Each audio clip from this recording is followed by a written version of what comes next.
Hey, hi, this is Jack, W8AQ, and today we're going to take a quick look here at my mobile mount Yaesu FT-857 and ATAS antenna, along with a sort of a separate dual band. We'll take a look at that, show you what I've been doing here for the last few years.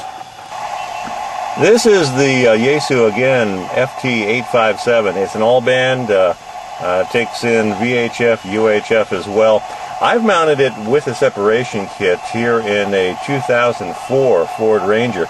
Basically, what I did was take out the AM/FM that came from the factory, put an aftermarket, I guess it's a Sony in here, which gave me a couple things. One, gave me space. This whole area under here is now open. That, if you're an owner of a Ranger, you know that that's filled up with AM/FM radio otherwise. And I also had a chance to pick up this. At this point, I have the auxiliary plug, so I can listen to my XM satellite radio there. So that helps out a lot too. As a back on out here. Don't mean to zoom in and out, but wanted to show you what we got here. As far as the FT-857, does a great job. The unit itself is mounted safely out of the way, and the separation kit lets me come right up to the dash here, and it does a fine job. Again, it's been great to me for many miles, many QSOs. I've added a couple of things. You see the cranker knob here. Added that, basically I had an 817, got the cranker knob for that, thought it was so good that with mobile use here, I thought this would be a good addition as well, and it was. Also added the filters, the SSB and the CW filters from W4RT. So I can't say, I don't do a lot of SSB activity, but the CW is a big improvement. Fantastic improvement, in fact. SSB rather, not real sure that you would really need it or not, but it's here if I decide to need it, or that I need it. Looking down here on the bottom, mounted the microphone next to the XM satellite receiver, and it's nice and convenient when I'm sort of listening to the tunes and want to maybe jump on the air. And for CW is what I really do most of my activity with here, both mobile and portable, and in the base station. I have the palm paddle, the little iambic paddle, does a great job as well.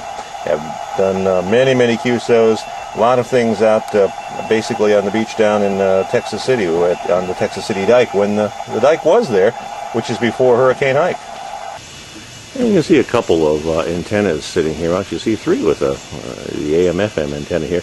This is the ATAS-120. The 120 is, in my opinion, one of the best antennas you could get from mobile. It just does a great job for me. It's totally automatic. Obviously, it'll tune itself with a little 857. And as I zoom back out here, show you, it has done a great job for me. A little lip mount here on a Diamond K400, and as you can see around here, it's seen a lot of miles, a lot of wind, some snow, a lot of rain. Hey, it's Houston, right? A lot of rain. But it's done a job for me at highway speeds and beyond. I mean, I've honestly had this up to about 80-85 miles an hour without any kind of a problem whatsoever, and it's done a really fine job for me. So again, it's the ATAS-120, really made to match up well with the 857.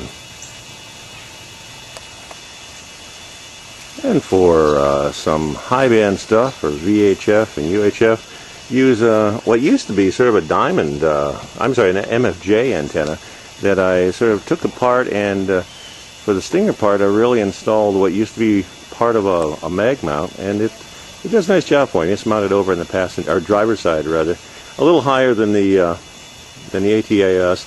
I know the ATAS probably should be mounted higher, but I just feel more comfortable with it here.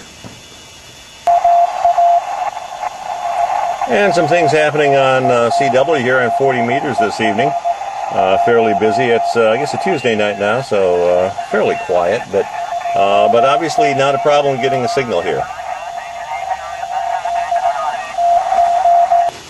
So from rather hot post Ike, and actually fairly enjoyable right now, Houston, Texas. I'm Jack, W8AQ, and that's been sort of a tour of my mobile installation of the Yaesu FT-857 and ATAS-120. 73.